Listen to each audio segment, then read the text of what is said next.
24 على 24 حلقة اليوم نحدث فيها على القرار الرسمي للجزائر للانسحاب من تنظيم الكان سويعات قبل الإعلان على البلدان المنظمة اللي كان 2025-2027. باش يكون حاضر معنا بالتليفون مذيع قنوات بين سبورتس حفيظ الدراج. زيارة وليد صادي للرئيس عبد المجيد تبون والقرارات المنتظرة من الاتحاد الجزائري لكرة القدم. تحذيرات المغرب للكان، هل يعود رئيس مبولحي لمنتخب الجزائر؟ مانشستر يونايتد يمدد عقد حنبال المجبري. حمزة رفيع لاعب المنتخب الوطني التونسي يواجه اليوفي فريقه السابق. أزمة بين نيمار ومدرب الهلال السعودي. ولا يكون جابي الونزو مدرب ريال مدريد القادم. سبورشيك مع ساعتين ماضي 3. مرحبا. زنور في الاخراج، ملاك في الاعداد، ايمان في اف ام تي في، وميمة القربي وميمة الوسلاتي في السوشيال ميديا. يحضر معايا اللاعب السابق، المدرب، المحلل السياسي المحنك، ايضا الكابتن خالد حسني شهيرة فرانس بيكن باور. مرحبا.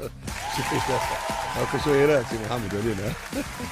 سافا كابتن؟ والله لاباس، ربي يفضلك في يمين ومرحبا بالساده المستمعات والمستمعين. وانا مدة على خويا محمد. خويا مدة شعبية جارفة عندي في المغرب قبل ما نحكيو على خويا محمد. والناس كل تسلم عليك، المغاربة الكل، الجزائريين ايضا يستناو فيك. وقتاش كابتن تكون حاضر في الحصة، وقت اللي ما تبداش حاضر يبداو يبعثوا لي في الميساج ويقولوا لي وين ربي يفضلك. هذا من ناحية. من ناحية اخرى بالله بريسيزيون، معناها شو نقول بالعربية باش الانسان توضيح. بارك الله فيك.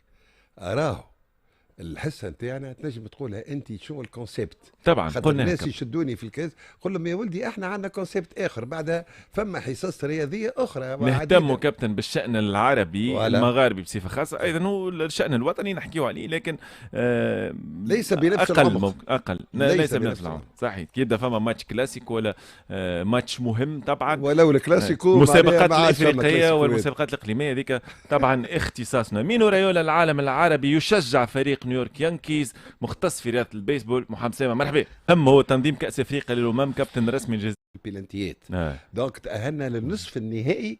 فهمتي؟ وطيحتنا ساقور محمديه، مش شباب محمديه بتاع المغرب. البدايه بالموضوع الاهم هو تنظيم كاس افريقيا للامم. كابتن رسمي الجزائر ينسحب من تنظيم كاس افريقيا للامم سويعات قبل الاعلان على البلدان المنظمه للمسابقه. نحكيو هنا على نسخ 2025 و2027. قرار حكينا عليه البارح. انت كنت ضد قرار الجزائر، قلت انه القرار هذايا الحقيقه انت ما عجبكش. محمد انت معاه ولا ضد قبل ما نمشيو لضيفنا؟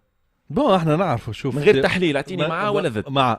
مع الانسحاب. لماذا؟ لحفظ ماء الوجه حسب خاطر واحد كي يعرف الامور محسومه بالضبط. به هات ناخذوا راي اخر، راي مذيع قنوات بين سبورتس المعروف لدى الجمهور التونسي حفيظ دراجي. سي حفيظ اهلا وسهلا بك. مرحبا.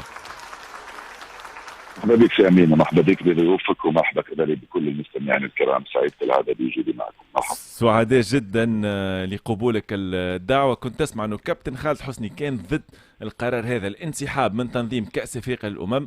الكابتن محمد سلامه مع القرار هذا لانه الامور تبدو محسومه. وانت حكيت على الكواليس، حكيت على فوز المغرب بتنظيم كأس افريقيا للامم 2025. هل انت سيد استاذ العزيز حفيظ دراجي مع الانسحاب او ضد؟ نحب نعرفوا رايك. معه من زمان، واللي ضد يجب ان نحترم رايه، ولكن لما يسمع ما اقول ممكن يغير رايه. اعتقد انه انا شخصيا كنت اتمنى ان يتم الانسحاب من قبل، من زمان، يعني منذ اكثر من سنه. انا شخصيا كنت اتحدث الكثير من الاعلاميين في الجزائر وفي المغرب وفي تونس وفي كثير من بلاد افريقيا، كانوا يتحدثون عن ان الامور حسمت قبل ان تقدم وقبل أن تتقدم البلدان بتصريحاتها، حسمت قبل أن تتم زيارات التفتيش، وحسمت أيضا قبل أن يتم التصويت اللي راح يكون غدا الأربعاء في القاهرة، من خلال التسريبات اللي نعرفها كلنا، ومن خلال حتى تصريح رئيس الاتحاد المغربي في البرلمان المغربي عندما قال لهم بأن المغرب ستنظم، قال بهكذا حرف: المغرب كما تعلمون ستنظم نهائيات كأس أفريقيا 2025.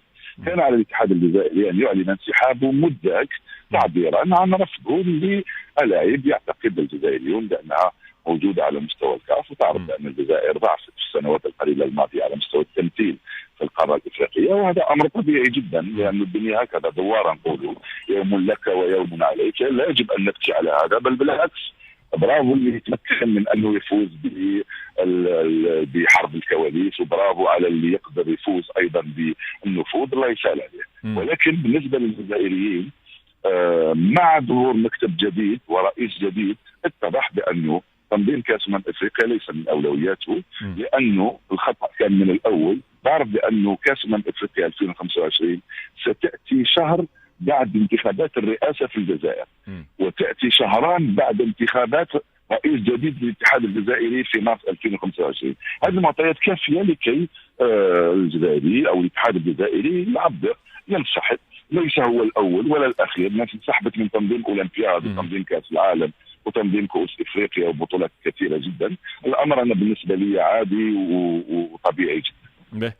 كنت مستاء نوعا ما انت ممكن من تصريح فوزي لكجع امام البرلمان المغربي عندما كان يتحدث بكل ثقه، حكى على مركب فاصلي، قال سيحتضن مباريات كاس افريقيا للامم، وطالبت ممكن حتى انه الاتحاد الجزائري يشكو هذا للكاف. طلبت انه ينسحب لانه اخلاقيا لا يجوز يعني. حتى ولو انت متاكد، انا متاكد وهو متاكد والناس كلهم متاكدين بان كاس افريقيا راح تكون 2025 راح تكون في المغرب. حتى ولو كنت متاكد باعتبارك عضو في اللجنه التنفيذيه للكونفدراليه تحافظ على اخلاقيات الممارسه، فيجب عليك الا تصرح بهكذا تصريح. تحاول ان تقنع برنامجك مثل ما شئت، لكن ان تعلن صراحه وتقول لهم كما تعلمون فان الاتحاد المغربي سينظم كاس افريقيا، اعتقد بانه خرجنا عن القواعد. هات نحكي استاذ حفيظ على ملف الجزائر. ما هي النقائص حسب رايك في ملف الجزائر مقارنه بملف المغرب؟ والمغرب يعني تعودت على التنظيم في السنوات الاخيره، تظاهرات عالميه، مونديال الانديه. الجزائر ربما عادت للساحه من خلال تنظيم الشان. شنو اللي ينقص الجزائر، خاصه انه برشا حديث على ممكن على نزل في البنيه التحتيه، ملاعب تدريب، ولو انه الملاعب اللي تم تشييدها مؤخرا كانت ملاعب ممتازه، نحكيو على نيلسون مانديلا، على تيزي وزو، ملاعب حقيقه على اعلى مستوى في الجزائر. أنا هنا لست في مقام المقاربة أو المقارنة بين الجزائر والمغرب أو الجزائر وأي بلد آخر. أنا فقط كنت أتمنى أن تتم الأمور بكل نزاهة، والأعضاء اللجنة التنفيذية يختاروا مثل ما شاءوا، ولا يكون فيه ضجيج ولا حديث ولا تسريبات من سنة على أن البطولة ستكون في المغرب والثانية تكون في بلد ثاني. أنا أتحدث عن اخلاقيات معينه نعرف بانه فيه لعبه كواليس، وهذا امر عادي، نعود نذكر بانه امر عادي. ولكن الجزائر يا سيدي نظمت في ظرف 6 أشهر العاب متوسطيه والعاب عربيه، وانت تعرف العاب متوسطيه والعربيه هي فيها 3000 رياضي، يعني اكبر من تنظيم بطوله كاس افريقيا. كاس افريقيا كم فيها؟ 24 نادي في 50 في 100 شخص يا سيدي، راهم شحال يكونوا 2000. لكن اشعاع اكبر. الالعاب العربيه والمتوسطيه انا معك، نتكلم عن العدد والتعداد والقدره على تحمل هذه التبعات. فاعتقد بانه الجزائر امكانياتها اليوم اكبر من امكانيات الكاميرون في الدوره السادسه حتى الان. هذا واضح طبعا. الجزائر اكبر من امكانيات كوت ديفوار اللي لحد الان قبل 3 أشهر الملعب الرئيسي لم يجهز بعد. انا شفناه في مباراة ودية ألغيت المباراة التي كانت مقررة فيه. فما تقوليش بأنه هي قضية إمكانيات الجزائر وتونس ومصر والمغرب وجنوب إفريقيا، هذو كلهم عندهم إمكانيات باش ينظموا. قضية ليست قضية إمكانيات. حاليا تونس لا أستاذ حفيظ، حاليا تونس لا أستاذ حفيظ، عندنا أزمة على مستوى البنية التحتية. اليوم ممكن لا لأنه العدد صار أكبر والظروف تاع تونس مختلفة شوية، لأنه ما تنسى بأنه عدد المنتخبات صار أكبر. تونس نظمت في 2004 والجزائر في 2000، الجزائر في 1990 كانوا 8 منتخبات. تونس أعتقد كانوا 16 4 مجموعات، 4 فرق كل مجموعة. كانوا 16 في 2004. وكانت الملاعب حالة أخرى وكانت البنية التحتية أفضل.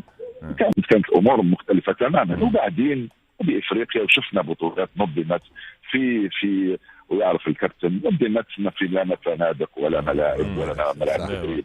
ما تقول لي. وبعدين الجزائر نظمت شان هي بطولة افريقيا مصغرة، نفس عدد المنتخبات والملاعب كانت ما شاء الله والفنادق موجودة. ما اعتقدش بأن الامور، وانا هنا لست للمقارنة. يعني كان ممكن نتقاسم كلنا الدورات الثلاث القادمة، يعني الجزائر والمغرب والسنغال. السنغال ظهرت مؤخرا ونيجيريا والبنين. كان ممكن يكون فيه مش تقاسم الكوكا، يكون فيه تناغم وانسجام وتفاهم على انه يلا انت تونس خذ هذه وانا ناخذ اللي بعدك وانت خذ هذه، ويكون فيه توافق لاسره كرويه واحده. الكابتن عنده سؤال يحب يتفاعل معك استاذ. استاذ حبيبي، شو احوالك؟ لاباس خويا؟ حبيبي خويا رايك ولا غيرت رايك ولا لسه؟ نعم غيرت رايك ولا لسه؟ غيرت رايك ولا لسه؟ لا ما غيرش رايي. انت تعرفني وعشت ما بعد في بين وحتى قبل بين. ربي يفضلك. شو انا بالنسبه لي انا الخطا في انني لا وش خطا فيك؟ لا وش خطا فيك؟ لا هو حريه الراي، كل واحد يحترم رايه ويحترم حتى انا بالنسبه لي انا كالجزائر كبلد كبير وكتاريخ وكذا عملت ثورة في تشييد المنشآت الرياضية أول مرة في تاريخ الجزائر، ثورة كبيرة بمواصفات عالمية. أوكي، إذا هذه المنشآت ستبقى للاستقطاب التظاهرات مش المحلية معناها الإفريقية القارية بس، هذا معناها بالنسبة لي أنا خطأ كبير وكبير جدا. لماذا أقول هذا؟ لأن المنشآت اللي عملتها الجزائر هي لاستقطاب تظاهرات دولية وعالمية، وليست معناها شان ولا كذا. مثلا كأس عالم الأندية، مثلا كؤوس العالم اللي تحت 16 17 18. لماذا أقول هذا؟ لأن الدبلوماسية الرياضية هي تسويق لصورة الكرة الجزائرية.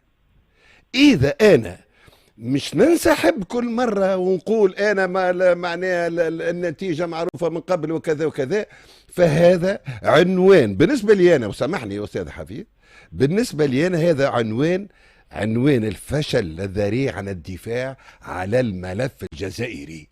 لأن حتى ولو نعرف أنا مسبقا أن الأمور ماشية في اتجاه آخر، يلزمني نكون حاضر ويلزمني ندافع على الملف نتاعي. لماذا؟ لأن حان الوقت للجزائر، حان الوقت. ما عندكمش دبلوماسية رياضية، ما فماش كيفاش تسوقوا انتم